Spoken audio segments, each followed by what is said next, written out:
Hi Gemini, this is intended to be a romantic love reading, but it may resonate in other areas of your life. The World, all right.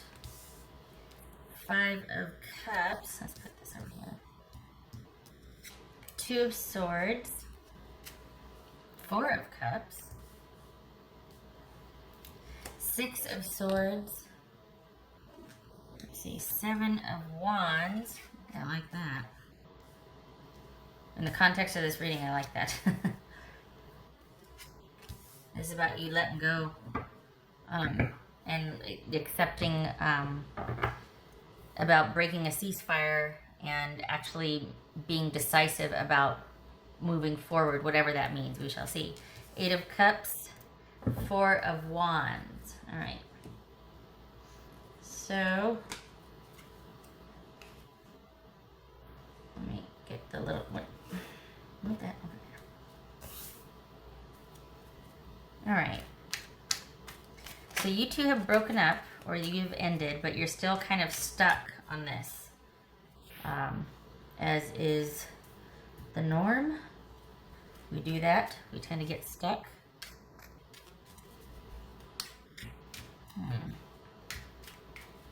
So we got 5 of Cups, 4 of Cups. There's some disappointment and sadness here. Probably been trying to move on, but you can't, or you feel like, you know, stuck. Much like this is saying. 6, 7, 8. Interesting. We got 4. Oh my gosh, 4, 5, 6, 7, 8. So we got 2 4s, which is basically you're not sleeping well. You got a lot on your mind. It's kind of like the 9 of Swords light. What's this 2 of Swords about? What's this 2 of Swords about for Gemini? Hope you can hear. Yeah, you can hear. Okay. Devil. I feel like I should move this up a little bit for you. The Devil. Could be Capricorn. So there's not any major arcana here except for the World card. So this could just be somebody you're kind of disappointed it didn't work out, or have the potential to get to the next level. It could be that there's enough distance between you now to where you're getting some perspective, but it's still painful and a little raw. Okay, so that's the Devil. All right. So what's this 4 of Cups? It could be that you're not bringing something up in a relationship that needs to be addressed. You're just kind of, but it looks like there's been an ending here.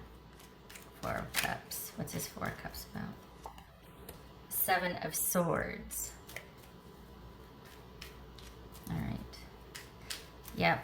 No rest for the weary. You need to keep going. What's this 6 of Swords about? 5 of Pentacles. What's this 5 of Cups? I'm so sorry, Gemini. This is all about you feeling through it and continuing to move forward. There's this sort of, you're in this limbo period and you need to stop it. You need to stop doing the whole limbo thing where you don't do anything, you don't start an argument, you don't reach out, but you're still very heavily kind of ensconced in all things your ex.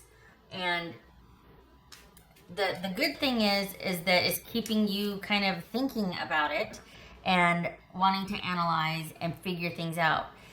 The problem is it's also keeping you stuck there. So keep that power of, that discerning mind, that creative energy that you can go, well, next time I'll do this. That problem-solving part that makes you want to analyze and look at everything, keep it. That's awesome.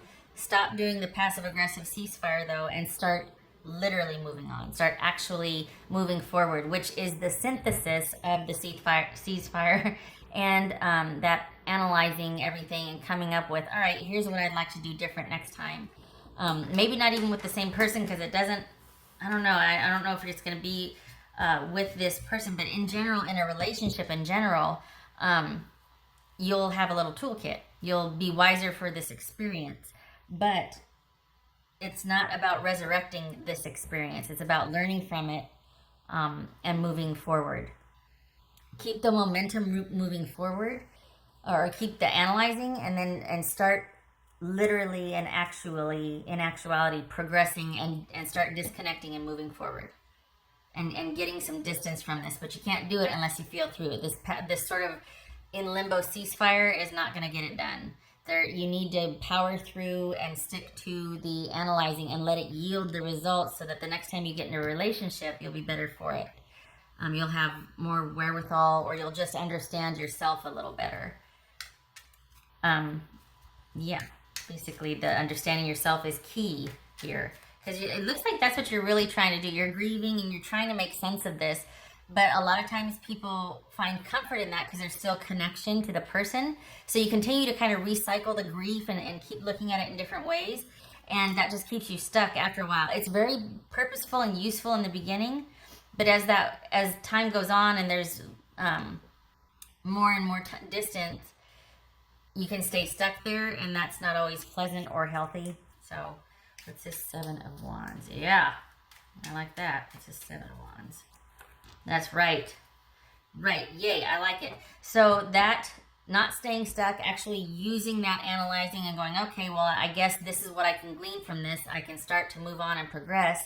That is all about the turning point that you're going to reach, and be able to synthesize what you learned, apply it in the future to future relationships, because you know yourself better, not because you can psychoanalyze a person and kind of do this sort of dance or kind of outsmart them or whatnot. No, it's not Survivor Island, you know. This is all about you knowing yourself better and coming out the stronger for it, and being much more discerning and willing to leave when it starts to not be what is good for you. This is about making those cutthroat decisions. I hate to say cutthroat. Making those critical decisions and not looking back, because your self-respect or your mental health or your emotional safety is at stake. This is about deciding and doing what's best for you with conviction and sticking to it, instead of negotiating it and trying to analyze it from all sides because you don't want to be this way or you don't want to let go because they have some good qualities and they're not that bad, just when this and that. No. You come first. You have to. You're no good to anybody when you're coming in third and exhausted and angry. You have to put yourself first. It's this 8 of Cups. I'm sorry, this is not fun for you. It's this 8 of Cups. The Tower. That's what I'm talking about. New perspective. New perspective. This is 4 of Wands. That's the only thing that's making me go, yeah. Okay, sorry, not yeah, like yay, but honestly, I feel like the lesson here is for you to stop with the kind of hope and the overanalyzing that's keeping you tethered to this. Stop that, but keep the discerning part, and kind of keep the analytical part where you can sit there and go, okay, yeah, next time I want to do this for myself, or next time it'd probably be best if I checked out at this point, or I saw it for what it was, or whatnot. Keep that part, that analytical mind you have, keep that, and apply it and use it, and start actually progressing and moving forward. There's a turning point coming when you do that, but only if you do that. The wisdom comes after you actually put it in practice and take what you can and start to detach and leave. That's when the epiphanies happen, because you're standing on your own 2 feet. You're not tethered to a memory that won't work, or a situation that's no longer working. So you got a turning point coming, and you're going to be stronger for this experience, and it's going to give you the backbone to be able to make those critical decisions and stick to them the next time something like this were to happen, to where you just feel like you can't leave, or you're stuck, or that sort of thing. And I'm not talking about any physical safety issues. This is just a relationship that isn't working, but you're staying because ... All right, new perspective. Good. I like it, as long as you can learn from it, right? It's not fun right now, though, and for that, I'm sorry. But you're going to find a new sense of independence and be stronger for this. It's just, it's only going to happen after you start to pull away and actually start moving forward. Moving on, that's debatable, right? But moving forward, which is you actually making a conscious choice to start to disconnect. After you've done the thinking and the analyzing, you actively start to disconnect. You start doing things differently. You start walking a different trail if you exercise, or you start doing your routines differently, just to jar you out of starting anew without doing everything you did, except for this person's no longer there. You need behavioral accompaniment with this change of thinking. You need behavioral change also. It helps. What else for Gemini? What else for Gemini? Because we got the world twice here. The world. Ending. Gemini.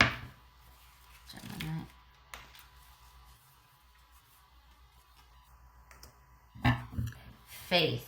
Renewed and restored faith in yourself. It's a learning curve. So you're learning a few things here. It's not been easy. This will be a new approach. Give yourself time, but this is about building trust within yourself and getting yourself out of something when it's bad. It's easy to stay when things are good. You can say, yeah, I could leave right now. Yeah, because there's no trauma. But you wouldn't want to leave because things are good.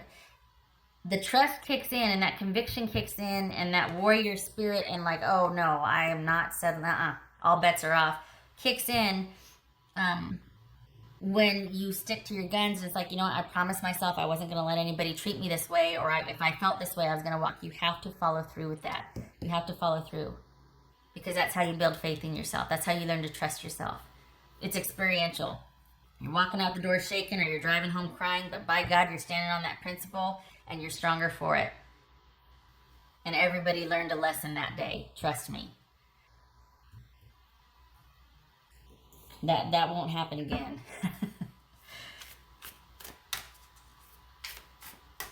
All right. What else for Gemini?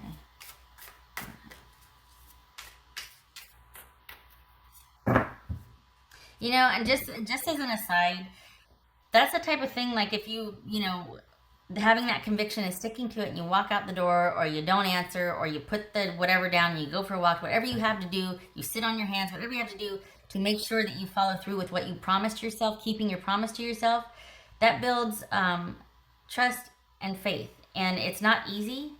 And it's not that you can't prevent somebody from ever treating you like that, but I promise you, you're going to look back on that situation with pride and just be like, yeah, I remember that. And that'll be the start of something. You're ever so slightly, your decisions are going to start changing because you have this newfound confidence. So just believe. This is baby steps.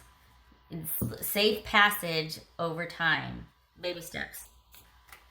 I know we got the tower here, but this is more about like a mental turning point than it is like you just kicking down a door and taking names and no, none of that. Just this is about small changes over time leading to a big, huge revelation and a newfound commitment in promising yourself and in trusting yourself, Gemini. I'm trying to do this under 15 minutes. Oh, yay. Pig spirit. Yay. Use your mind wisely. That's what this is right here. All this right here, this is you trying to figure out a way to move on, but then once you start detaching, it's almost like you missing them. It's almost like they become a habit now. And so there's this you keep machinating, or it could be that you keep going over things because it's some kind of connection. Just saying. So use your mind wisely. Keep that part because you're very discerning, able to synthesize information. It's the application of it, the moving on with that information that's tricky because it's like a final goodbye. It's like, well, I've learned all I needed to learn, so I'm going to start leaving now. I'm really going to start leaving now. And that's when it's like, oh, I don't know if I can do that yet. So, but yes, you can, and you will. All right. What else for Gemini? Gemini. Whoopsie. Okay. All right. So that is the 9 of Swords reversed. Yay. And the 8 of Swords reversed. No, 7 of Swords reversed.